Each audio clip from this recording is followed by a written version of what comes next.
Um, Hello, everybody. I'm Practical NPC. I've been working on this game, Memori, for the past 3 years, although it wasn't until, I guess, the last 6 months that I started working on it full time. It's a precision platformer inspired by the game Celeste, if you've heard of that one. We have similar dashes. Mine is a little shorter. There are some, minor details that I can go into maybe at another time. Um, but yeah, we have the dash, jump states, climbs, slide states. Although the climb and slide state aren't really mechanics that I plan on including on the level design of the game. It's more so just an extra mechanic that we might use for secrets or for just giving newer players the ability to relax while they're trying to figure out how to get across certain rooms. This is the first chapter where basically all of the simple mechanics are being introduced. The game is pretty lenient with respawning, so let's say you just die here, for instance, you'll just respawn at the beginning of the room. I try not to make the game punishing, especially in the earlier parts of the game. It can be very frustrating when you die and then have to restart and do the same thing over and over. That does teach the player like how to traverse the level if they have to do the same thing over and over. But if you let's say you're just new to platforming, you've never done it before, it can be frustrating, and I don't want to frustrate the player. We'll save that for future levels. But yeah, this is the first chapter. There are basically several states in the game. I can show you guys that right now. Basically, we have the idle state, the move state, jump state. There's even the death and birth state. But there's also the bounce state, which usually occurs whenever you interact with most objects, or a lot of objects that are put into the bounce state. For instance, the spring right here. If we bounce around, you'll see I'm put into the bounce state. Oh, the lines disappear, but you'll see this orange line right here is represented by the bounce state. The red line right here is represented by the dash state. This light blue is neutral. And this... Is this the climb state? What is that? Oh, that's the jump state. Okay. Basically, the bounce state is always something that resets the player's dash, and that's something that's included in most of the game's design. We might not be able to see it here. Actually, we can see it in this room.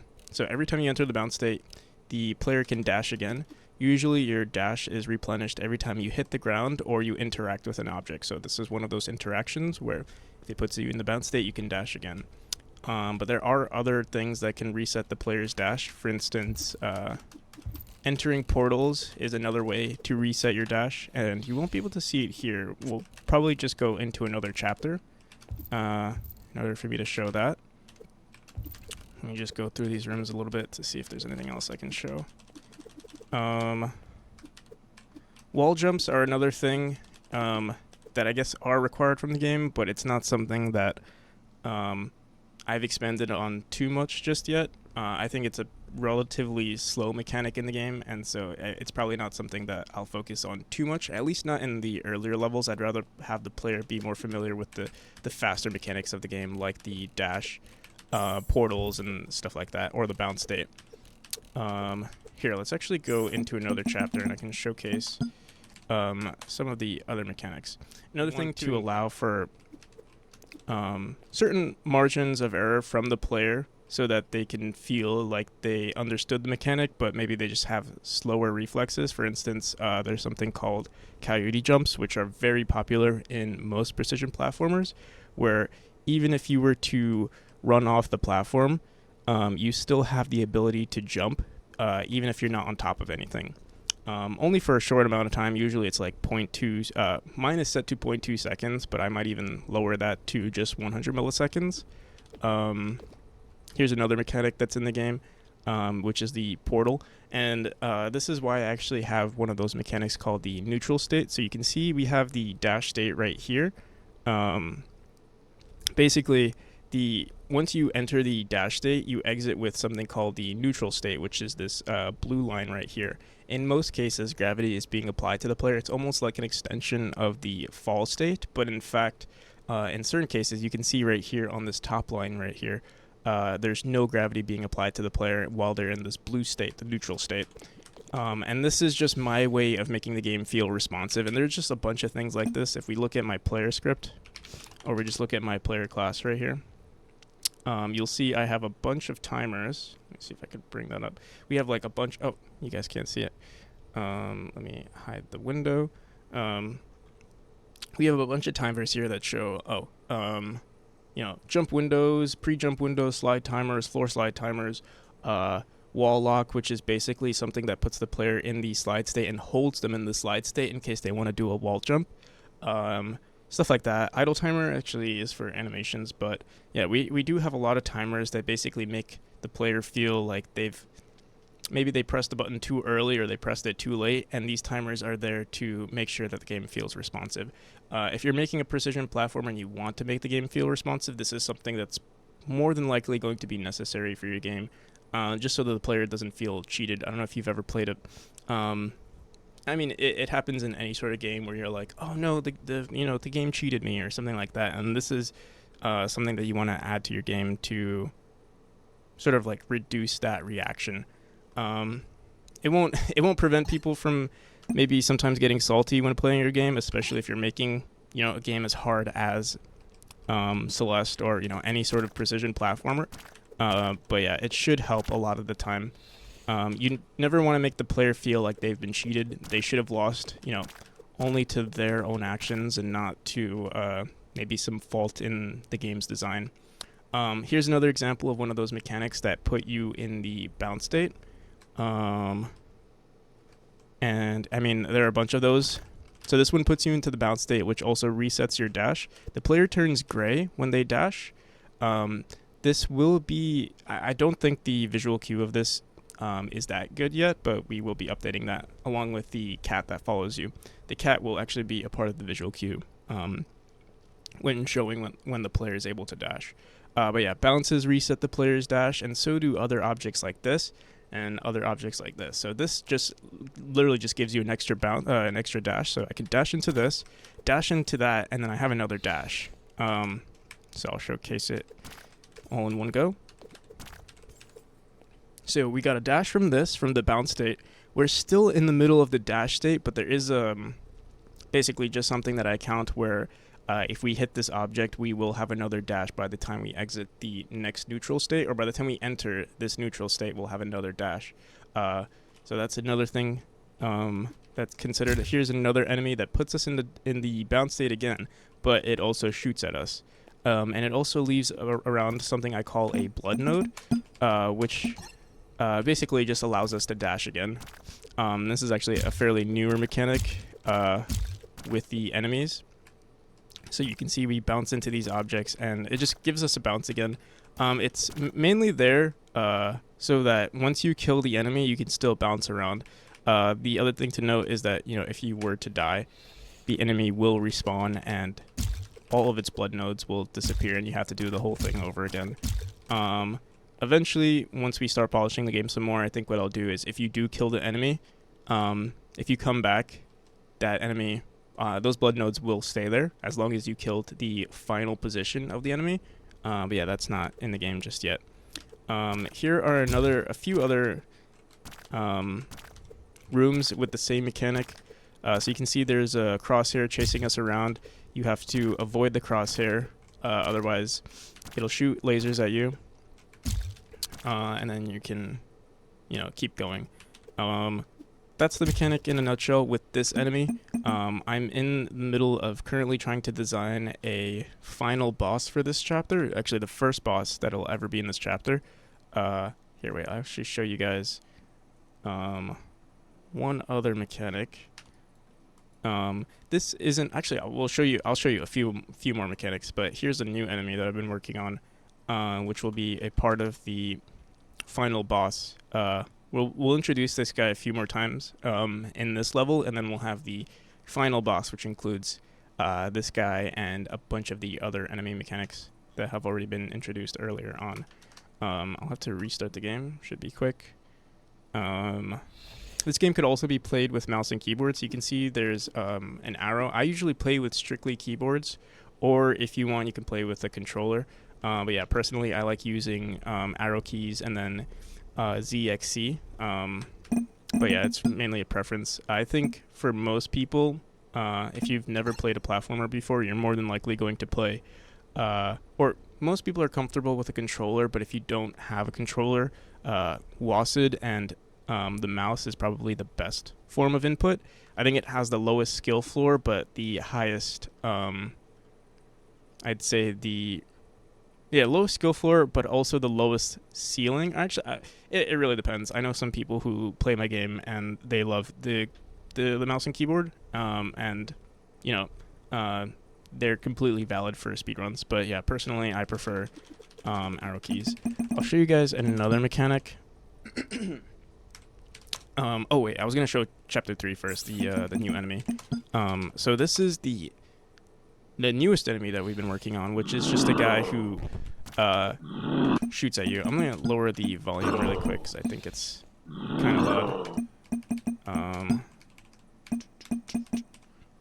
Whoops. Hopefully we did actually update the enemy sound to be here. Yeah, there we go. Oh no, we did not. All right, well, it's not too difficult. You can see we actually originally wanted to add a bounce state to it as well. This is still in the works. I'm probably going to actually update this today, and then tomorrow I'll be working on the final boss, which will actually be mainly just an escape sequence of this guy chasing you. An escape sequence of this guy chasing you along with the other enemies that I just showed, basically trying to bully you. If you've ever played Ori and the Blind Forest, they have like these interesting escape sequence where like, a monster is chasing you and it's like destroying the environment. I probably won't make it that intense, but I would like to create like that feeling in the player of like, oh no, I gotta get out of here. We'll see how it goes. I'll showcase one more I'll showcase these last 2 chapters. Just so you guys can see what else we've been working on. This is another one of those mechanics that reset the player's dash, but it's a little bit unique, and we actually refactored a bunch of the player's movement because of it, because basically what it does is it puts the player into the neutral state, but it also forces the player to dash in a certain direction. But after it forces the player to dash, it also gives the player another dash to use. So it's kind of like... I guess you can, maybe like a knight in chess where, like, you go in 2 directions almost. But you'll see that's what it looks like. But you can go in any direction. So you can dash, up right and then dash to the right. Or up left and then dash to the right. Whatever you want. It's basically just a fancy dash. A fancy combination of 2 dashes. It's actually very similar to the green dash orb. But yeah, again, it forces you to dash out of this area. And it does become a lot more sophisticated, and I would say it's one of the more challenging rooms in the game, just because it's quick. It requires some fast reflexes. How this mechanic works actually is that you have a half-second window to dash out of this orb, and then a 0.1 second window to dash out of the second one, or 0.1 seconds to figure out where you want to go next. Usually the design involves, you having to be quick with the designs. Maybe you can play a few and get up there. Right now the levels are fairly simple because, we're still introducing the mechanic, but then as you keep going, you'll see it gets more and more complicated. I did add this orb right here. I guess that was for speedrunning. Some of the positions of these orbs need to be reset. You can see the lines look kind of ugly. I'll be fixing that. That's why I made the debugger tool right here so that we could see exactly where things are going. But yeah, here is another area. And you can see, this is actually a bug that we have to revisit. Here, let me see. This mechanic isn't currently in the demo. I've been updating it a bunch. And a bunch of things need to be refactored. You can see I'm a little, I'll say I'm a little distracted trying to talk and play the game. I'm usually better at my own game when I have, my full undivided attention. But yeah, here's another example of like you having to traverse, with precision, or it is with precision, but it's more so, you just have to press the right directions and the right buttons at the right time in order to get across. And you could see the spring there was there to reset the player's dash so that they can keep going. It does give the player distance, but it also allows the player to dash again to get to the next spot. And you'll see a lot of that throughout this chapter. Here's another example. This one actually has a bunch of dashes where you don't even have to use the dash that got replenished. You kind of just get forced into the next dash. The mechanic itself is actually more intricate than it seems like on the surface, because you do have 0.5 seconds to get across, but you could dash early. But I set the minimum dash distance to, or the minimum dash time to 0.1 seconds, which is equivalent to the same time that we have in our neutral state. That way the game has this sort of like rhythm to it, where like, you know, you can always press the dash button every 0.1 seconds, or technically it's every 0.3 seconds, because the dash state takes 0.2 seconds. You go into the neutral state for, at the minimum, 0.1 seconds, and then you go out, and then you go into the neutral state again for 0.1 seconds, and then 0.1 seconds, or you could enter the fall state. You do have a lot of time, but for the speedrunner, usually they'll be pressing the dash button every 300 milliseconds. There might be some cases where they want to press it, maybe later or earlier. We'll see. Here, let me try to actually get across this room. Again, I'm a little rusty with this mechanic. We do have to, like I said, it is the hardest mechanic in the game so far, and it does take some, I would say, some muscle memory to get used to, especially when changing directions like this. Or like, even for instance for this room, you have to keep smashing, up, down, up, upright, down, right, upright, down, right. Like, it does take some getting used to. We'll probably make this room slightly easier, or introduce some easier rooms first before we require this from the player. But yeah, this again is only in the private demo, because I do know it's not ready for public eyes. Or, I mean, people can see me working on this, but I don't think it's ready for criticisms yet, because it's not perfect yet. We need more visual cues. We might need to make it a slightly easier mechanic, or just spread out the mechanic just a little bit, so that people, can appreciate it some more. I'll show you guys one more mechanic, which is the Chapter 6 Twilight mechanic. This is actually a combination of two mechanics that come from Celeste. Basically, all it does is it puts you into the Twilight state, which is what I call it, and it's kind of like the feather or the leaf mechanic in Celeste, where you're moving around. This one gives you a little bit more control, but we are going to refactor this mechanic in the near future. And also make it a lot more faster, because it's so easy at the moment. It's too slow in my opinion, and it's not nearly as challenging. It seems like it's so slow, and then the rest of the game is so fast that I feel like it can actually hurt the game, because people are going to go from slow to fast, slow to fast, slow to fast. I personally don't like that type of gameplay. I'd rather, if you're going to have slow gameplay, just make the entire thing slow, or just make the entire thing fast. That's just me, personally. That's my preference. And, I mean, yeah, I guess I would like to make a game that I think would be fun. Or, if there is a mechanic or a feature in a game that I think is not as interesting, I'm probably going to try to remove it. And that's me trying to remove it. So I do also plan to remove or add a dash to this state. Again, I am going to refactor and just redo this entire mechanic altogether, so we'll see what the future holds.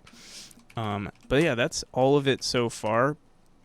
The base game will have 6 chapters in total. I haven't designed the 5th chapter, and the 6th chapter is going to be completely redone.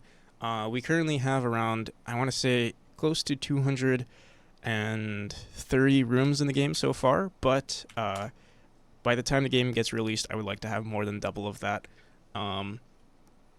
And maybe even more. We'll see. Level design is actually one of the things that I would like to fully focus on in the near future. It's just that I'm still working on new enemies and refactoring a lot of the movement mechanics in the game. But yeah, thank you for watching. I'll try to make an update every single week. Um, it'll probably be less of a, an information overload as it was today. I'll probably have like, maybe just explaining one or two mechanics that I've introduced, and maybe in more detail. Uh, for instance, maybe if somebody wants me to tackle how I made, uh, these lines here, or like how I made the player animations, or maybe how the cat is following me, particles in the background, the auto tiling system. We can tackle any of that. Eventually, I would like to also do a YouTube tutorial series, probably in the latest version in Godot, explaining how to make these newer mechanics. But yeah, thank you for watching. If you do have any questions, I could probably answer them in the comment section, or I also stream almost every day on Twitch. I'll put everything in all my information, all my socials and stuff in the description. But yeah, thank you for watching.